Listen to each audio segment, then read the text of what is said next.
I am so happy that you're able to join us for this extended interview. Make sure to visit theoffbeatlife.com.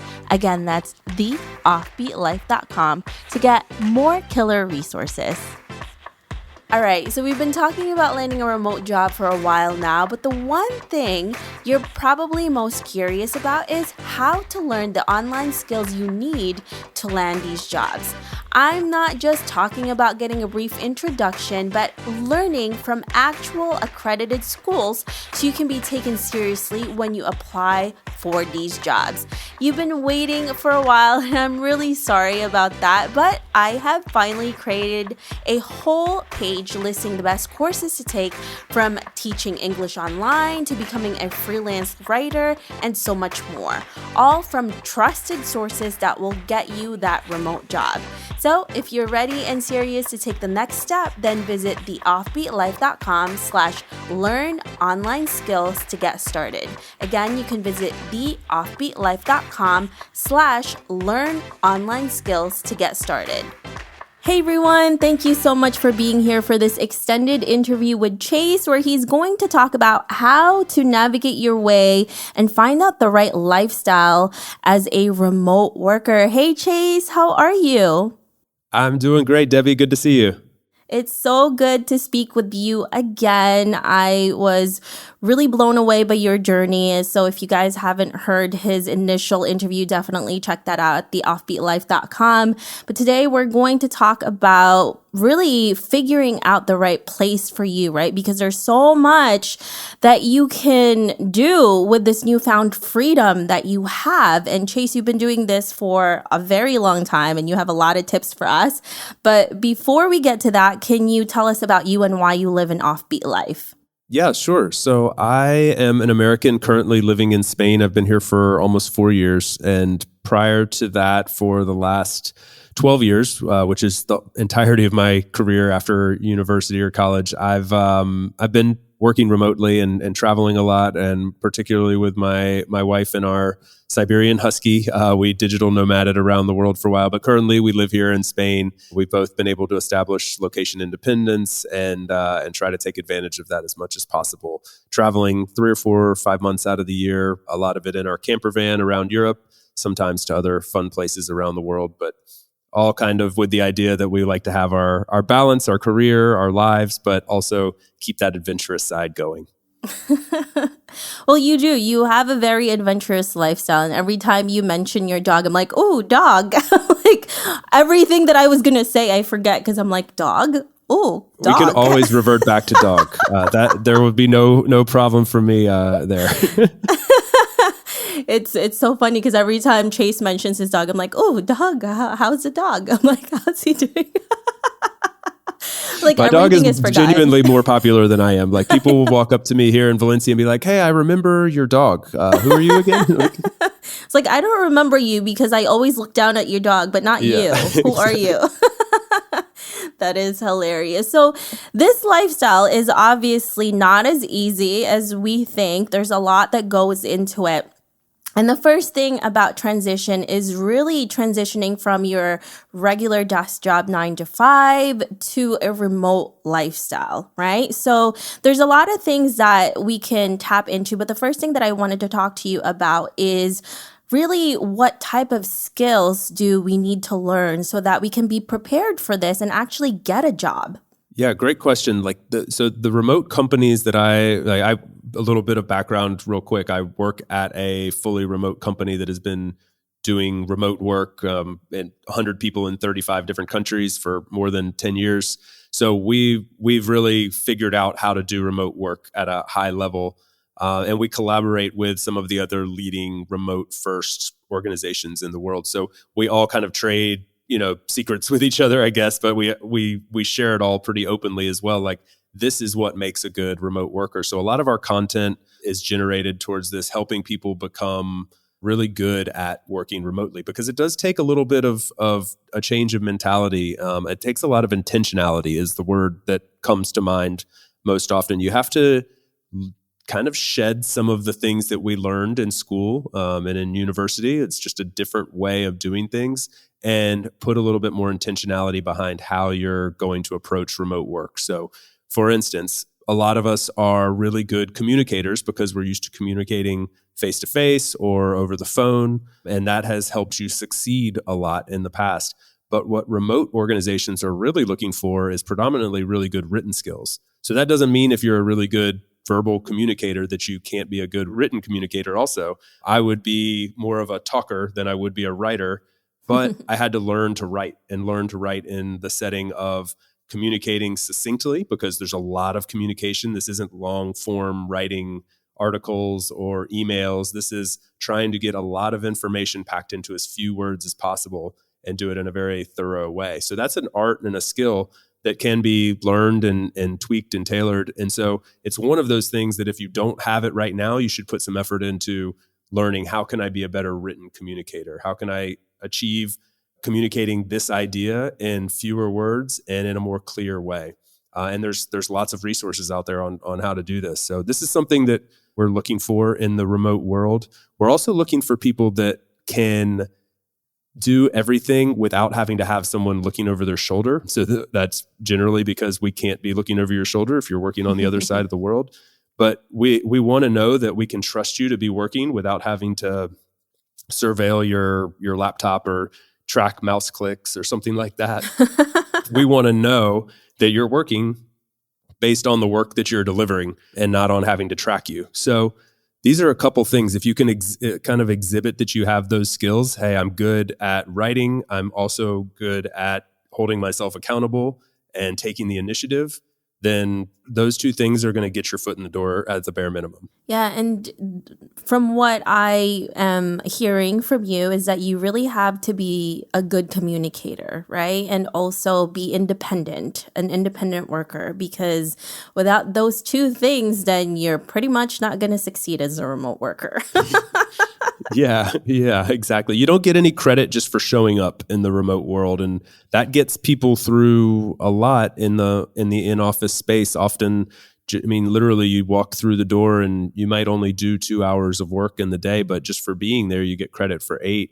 And often in a conference room, the loudest voice in the room wins. You know, that idea that gets brought up first by the most confident person is the one that everybody latches onto. But in the remote world, it's much more less about hours and inputs and speaking up, and more about quality and succinctness in that sense. So it's really kind of interesting how these dynamics change the way we approach work.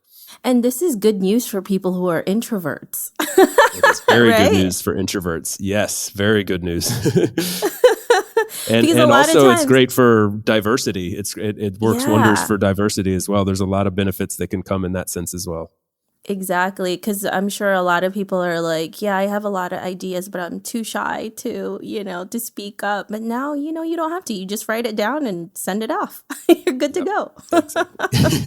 Exactly. It's been so interesting. I've met some of my teammates before who are unbelievably extroverted in the written form, and really outgoing, like very active on Twitter, for instance, and in our internal chat system, just very active, very well thought out, long drafts of projects that we should do and stuff. But then when you get in person, you go, oh, wow, actually, you don't like to speak at all. But they thrive in their role. And I can't help but think you wouldn't be able to do well in the in-office setting without that bit of the personality. So I think it's really great for introverts. Love that. See, this is a good thing for you introverts out there. So get out there and do it. Love that. So now let's switch gears and talk more about the lifestyle, right? Because like you mentioned, Chase, you and your wife have been traveling around to a lot of different countries, a lot of different places, and many of you may not know this, but there's a lot of different lifestyle to this remote place too. Like you can be a digital nomad, you can be a location independent, you could be working from home. Like what is the difference, and what is kind of like the pros and cons from what you have found that you experienced for yourself? So I basically had like 3 different chapters of my career. One was working remotely at a hybrid company that was mainly in the office. Most people were in the office, and I was one of the few remote employees. And I had to live close enough to the office, within 3 or 4 or 5, 6 hours, a short flight at least, to be able to get there for meetings, once a month or once a quarter or something like that. So that was one stage, and that was remote. That's like working from home. That would be titled working from home, remote work. Then I was digital nomading for several years, where every week or month or maybe 3 months, I was changing locations and constantly looking for a new place to work. And it was super fun, but super frantic in terms of work. And then the third one is this chapter of like location independence and sort of like a slow mad, like being home, having my home base, but a couple months a year I travel. I can take the laptop with me, but I know I really thrive when I'm in my routine and have my I go to a dedicated co-working space. I sit at my same desk every day. It's really quite boring in terms of the 9 to 5. But the 3 different chapters of that all are kind of united by one thing, which is really having a system. And in that first chapter, I had no system. I didn't think at all about like what would be the best way for me to do this thing. I just said, I woke up on a Monday and I picked up my laptop and I felt like sitting at the kitchen table. So I sat at the kitchen table. Maybe I got dressed. Maybe I just stayed in my PJs. The next day I would wake up at an hour earlier, an hour later, and go here or go there. And there was no consistency. And I thought that was fine, but it wasn't. Like in retrospect, I look at what I have now and how I've tweaked my system to where I have a dedicated space to go. I get dressed every single day. Like I get dressed as if I'm going to the office with my coworkers, even if I decide to sit at home. I have a friend in the remote work world that says, just wear pants. That's his rule. He goes, as long as you wear pants, you'll be fine. But it's these little things, like literally as juvenile as it sounds, like getting dressed, having a place to go to work, removing some of the choice in your day can be super valuable. Like, for instance, I put it on my calendar. I used to think every day, oh, tomorrow I'll wake up, at such and such time. I'll start work around such and such time, and then I'll go to the gym, and then I'll finish work later. But I would never make time for the gym, for instance. Now I put that on my calendar. It's fixed, so I don't have to think about, am I maybe going to go or am I not going to go? So I put my personal stuff on my work calendar, and I block those times out, and I hold true to them. I have the time that I get started at work and the time that I finish at work, and I try to separate those two things very, very strictly. And I don't bend on that. If somebody says, "Hey, can you have a meeting at 7 p.m. on a Tuesday," when I'm already planning to be done with work by then, I don't say yes. Having the system, having some rules, some structure can pay countless dividends.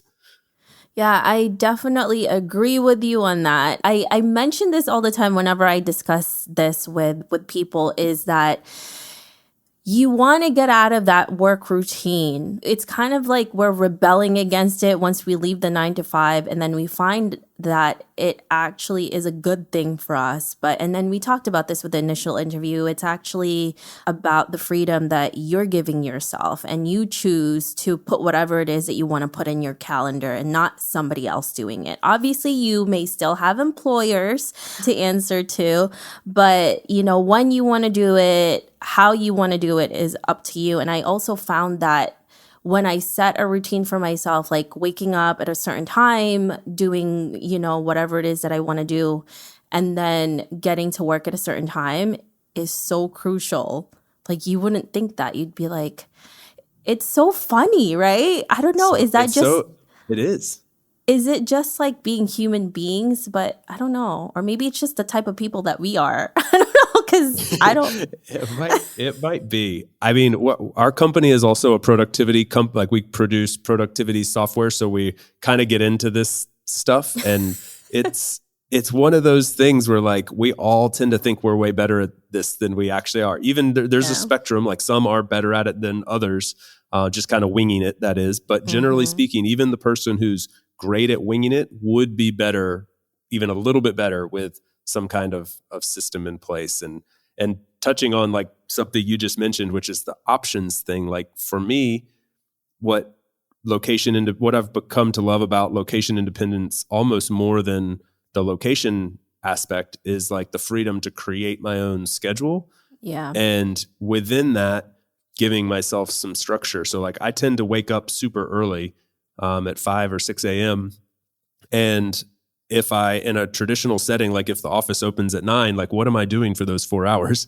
And at the same time, I really like to take like a long break in the middle of the day. Maybe it's because I've gotten used to the Spanish lifestyle, but like I like a 2 or 3 hour midday break to have some lunch, get some exercise, relax a little bit, get back to work later. Instead of having these rigid rules around like, okay, from 9 to 5 with a 1 hour lunch break, I can kind of craft my own workday, and I've done that by working a couple hours in the morning that start earlier than the average person, and then having a long break in the middle of the day, and then ending at the same time as everybody else in the afternoon. And I think that's what really is important for everybody, is like just figuring out what works for you. Once you have this freedom, play with a couple different options and systems and try different things. Figure out if a co-working's for you or a coffee shop or working from home, but create a space, create a schedule, a little bit of a routine, and then work within that and tweak it as you need. Yeah, because honestly, what we could be talking about right now, you and I, Chase, somebody it may not work for them, right? So It's, again, like you mentioned, you have to figure this out yourself, because we don't know. We just don't know what's going to work for you. So that's one of the best things about this lifestyle, is that you really create that life that is for you, and what's going to work for you, what's going to work for your productivity, and what's best for you, your family, and, the life that you want. So I love that. And again, it comes with responsibility. It's not as easy as people think. There's Exactly. Other issues that come up, when you're not working in your 9 to 5 anymore. But for those of you who are like us, who love that freedom to be able to choose, it's definitely worth the work, and also worth the wait, to be able to get into this type of life. So love it. I couldn't agree more. Thank you so much, Chase, for giving us all of these tips. So if our listeners want to know more about you, where can they find you? Absolutely. Find me on me personally on LinkedIn or Twitter, Chase Warrington on LinkedIn, or at DC Warrington on Twitter. I'm getting back into Twitter now, so trying to be a good Twitter citizen. You can also find more information on remote work in general at Doist blog. That's the company I work for, Doist. Our blog is blog.doist.com, and there's a whole remote work section with tons of tips and tricks and tools and info there for people aspiring to be remote workers or people who want to level up remote work.